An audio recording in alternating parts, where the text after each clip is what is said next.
For the first time in weeks, Monroe felt good. He felt even better when the wind pushed him close enough to reach the swan. He was feeling so good, in fact, that he forgot all about his fear of heights. But when the swan wriggled free and Monroe fell over the side, he remembered almost immediately. That might have been the end of Monroe if this were a shorter story, but it isn't, which is why Monroe's troubles were just beginning.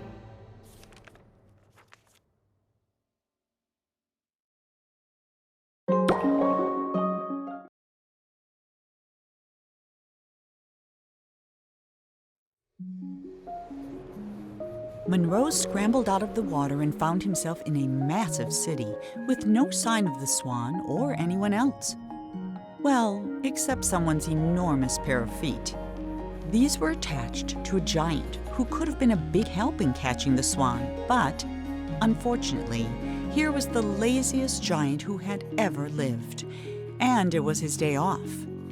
Having celebrated in his usual way, he was now sleeping it off and quite unable to hear Monroe yelling. While he was looking for a way to wake the giant, Monroe noticed something even better: a floating ship.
Even half finished, the creature had no trouble swallowing up all the king's soldiers, half his zoo, and 3 peppermint gazebos. It was only with the help of his pet hippo and the giant that the king was able to force it into the sea.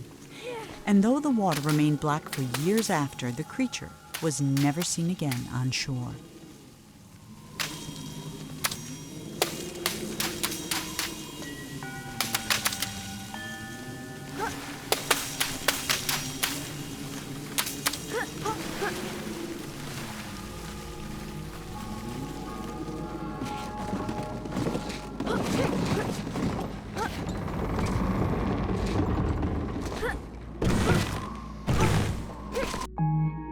Monroe waved goodbye to the giant and set sail. But no matter how fast he went, the swan was always just out of reach. And not for the first time that day, Monroe suspected he was being led somewhere. Then they flew into a cloud, and everything went black.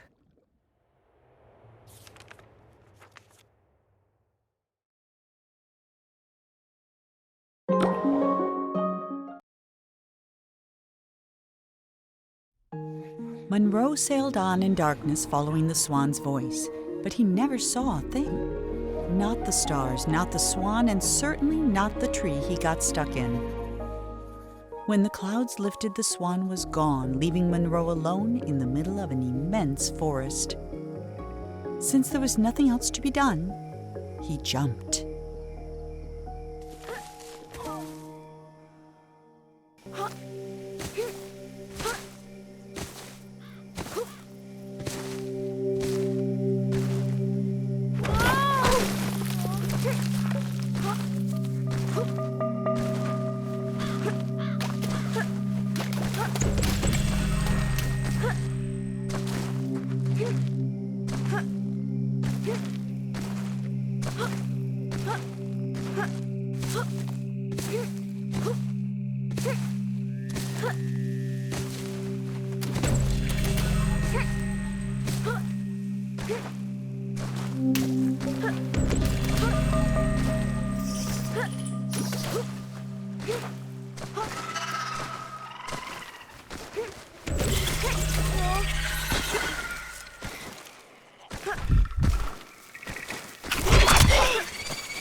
tired of creating perfect kingdoms only to attract less than perfect subjects, he decided he'd have to leave a legacy the old-fashioned way, with a family.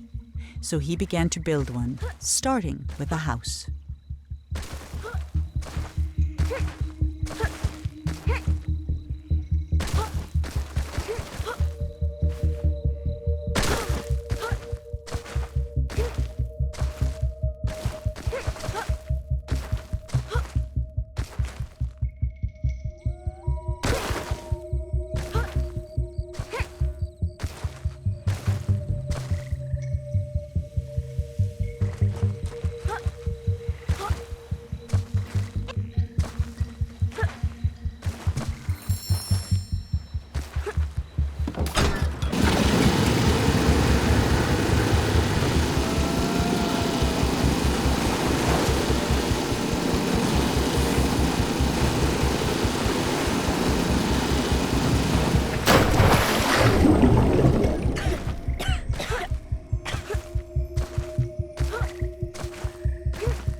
As Monroe stood there trying to think of something to say, the statue shuddered and the hatch slammed shut. And now there was no more need for talking. The king was awake.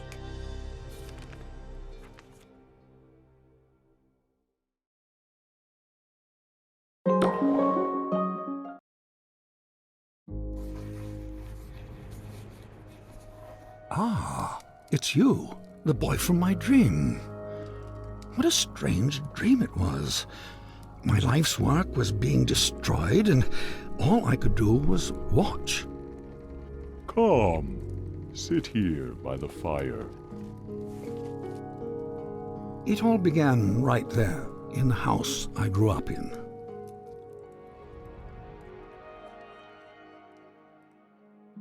I heard a heavy knocking at the door, just like on the night I left. I opened the door, but there was nothing there, just white space.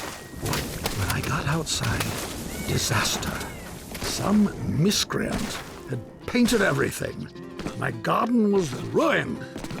And then my statue spoke and said, "Help me! Some little hooligan is running around splattering everything in the garden. I think he's headed for the..." Something got in my mouth. Oh dear.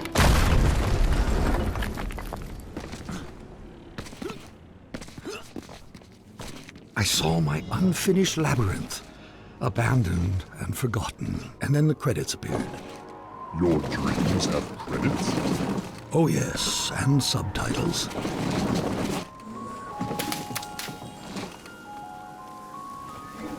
And then I saw my beautiful city strangled by those disgusting vines.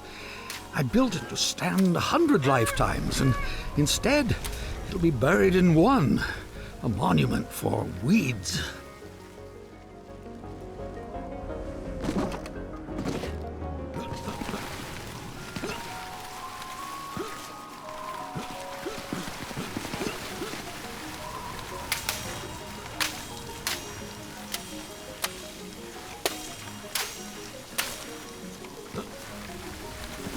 The dining hall was full of people, like the old days. It smelled like roasted goose. For a moment, I was happy. Then suddenly, I was alone again. The world had become cold and dark.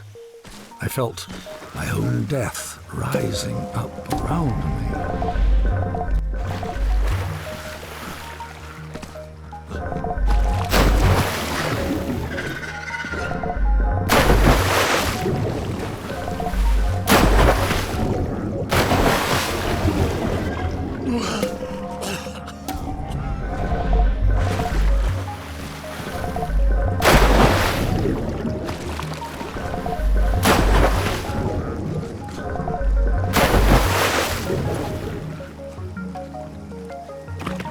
Floated past trunks of the house I built, or started building.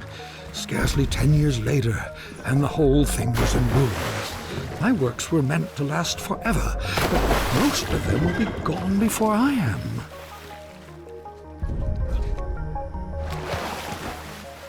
I was at a funeral. My own, as it turned out. No one was there. Except you. I saw my monument. My last hope of leaving something that would live on after me. And I began to walk towards it. And with each step I took, I got larger. I just kept growing and growing, like a teenager. With a gentle push, my monument crumbled and sank. I saw my life's work laid out in front of me. Soon it would crumble into dust or be painted over by someone who would come after me. The same way I painted over what was here before me.